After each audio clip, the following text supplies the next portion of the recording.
Assalamualaikum warahmatullahi wabarakatuh. Selamat pagi kelas 12 IPS. Hari ini kita akan membahas dalam pertemuan pertama yaitu perubahan sosial. Yang dimana di sini saya jelaskan terlebih dahulu kompetensi intinya kalian bisa pahami dan baca terlebih dahulu. Dan di sini ada kompetensi dasar yang harus kalian capai hari ini, yaitu 3.1 memahami berbagai jenis dan faktor-faktor perubahan sosial serta akibat yang ditimbulkannya dalam kehidupan masyarakat.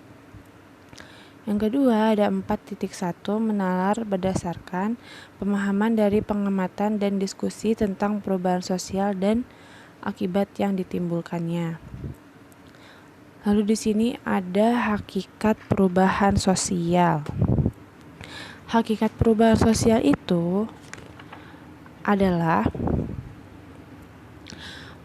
bagaimana perubahan masyarakat dapat terjadi pada nilai-nilai dan norma-norma sosial, pola-pola perilaku organisasi, susunan lembaga-lembaga kemasyarakatan, lapisan-lapisan sosial, kekuasaan, sistem pemerintahan, interaksi sosial, ekonomi, politik, atau teknologi.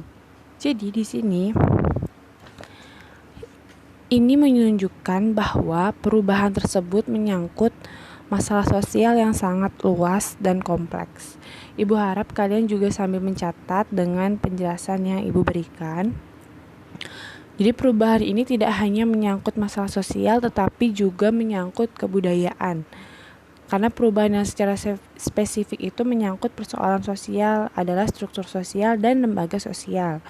Struktur sosial merupakan suatu elemen yang esensial dalam realitas kehidupan. Adapun yang menyangkut masalah kebudayaan seperti nilai, norma, etika, estetika, ilmu pengetahuan, kesenian, dan pola perilaku yang ada di dalam masyarakat. Jika terjadi perubahan sosial, apa yang berubah? Mengapa terjadi perubahan? Dan bagaimana masyarakat mengalami perubahan? Apakah ada faktor penting yang mempengaruhi terjadinya perubahan? Nah, kita jelaskan satu-satu. Apa yang berubah? Nah, perubahan sosial ini dapat terjadi pada segala aspek kehidupan manusia meliputi nilai-nilai sosial, norma, pola, perilaku, dan lain sebagainya. Bisa juga dalam lapisan sosialnya. Ini menunjukkan bahwa perubahan sosial tersebut menyangkut masalah sosial yang sangat luas dan kompleks yang seperti sudah dijelaskan tadi. Mengapa terjadi perubahan? Karena kebutuhan masyarakat yang berubah sesuai dengan tuntutan zaman atau modernisasi. Jadi misalnya pada zaman dulu orang membuat rumah di atas pohon yang tinggi dan kemudian berubah menjadi rumah panggung yang tinggi karena selain sebagai tempat berteduh, juga untuk menghindari serangan binatang buas. Kini orang-orang kota tinggal di rumah bertingkat atau rumah susun yang tinggi karena menyempitnya lahan untuk perumahan. Selanjutnya ada bagaimana masyarakat mengalami perubahan. Masyarakat bisa mengalami perubahan secara cepat dan bisa juga berubah secara lambat. Perubahan sosial terjadi sesuai dengan dinamika sosialnya. Seperti yang kita ketahui, di dunia ini terdapat masyarakat yang dinamis dan ada masyarakat yang statis. Masyarakat yang dinamis adalah masyarakat yang mengalami berbagai perubahan secara cepat. Sebaliknya pada masyarakat statis mengalami perubahan secara lambat dan tak banyak yang berubah. Bahkan bisa jadi terdapat masyarakat yang malah mengalami kemunduran. Jadi perubahan dapat berarti suatu kemajuan atau progres dan dapat pula juga disebut kemunduran atau regres. Nah, apa hal yang penting yang mempengaruhi terjadinya perubahan dari waktu ke waktu? Hal yang terpenting mempengaruhi perubahan zaman dari batu sampai saat ini adalah ilmu pengetahuan dan teknologi. Karena teknologi yang dianggap paling mempengaruhi terjadinya perubahan secara luas adalah teknologi informasi dan komunikasi modern. Dan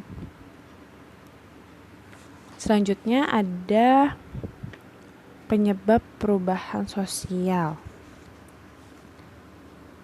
Penyebab perubahan sosial bisa kalian baca di buku yang kalian punya. karena ini kalau dibahas semua sepertinya panjang videonya.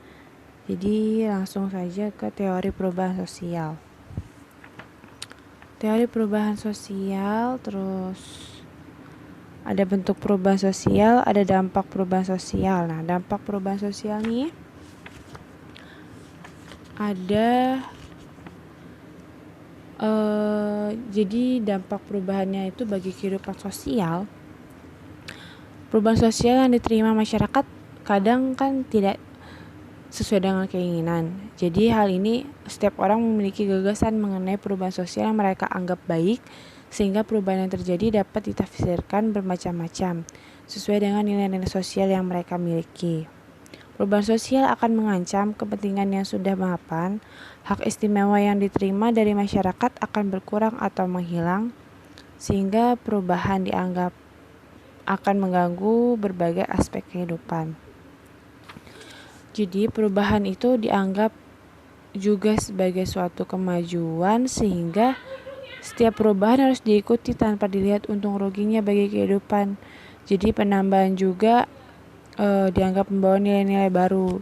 Nah, ketidaktahuan pada perubahan yang terjadi ini mengakibatkan seseorang ketinggalan informasi tentang perkembangan dunia. Apa itu perubahan sosial? Ini kalian bisa baca sendiri. Faktor penyebab perubahan sosial. Ini dari dalam masyarakat ada kependudukan, penemuan baru, konflik dalam masyarakat, adanya pemberontakan atau revolusi. Kalau faktor penyebab dari dalam masyarakat ada lingkungan alam atau fisik, peperangan dengan negara lain, pengaruh kebudayaan masyarakat lain.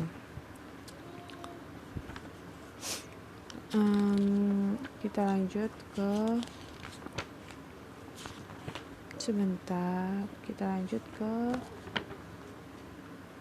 slide berikutnya, faktor-faktor penghambat perubahan sosial.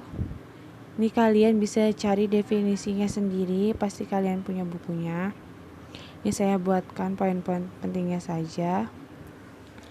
Lalu di sini ada proses perubahan sosial. Ciri-ciri proses perubahan sosial menurut Surjono Sukanto, tidak adanya masyarakat yang berhenti berkembang, perubahan yang terjadi pada lembaga kemasyarakatan, perubahan tidak dapat dibatasi secara tipologis, perubahan sosial dapat dikategorikan sebagai proses sosial segmentasi.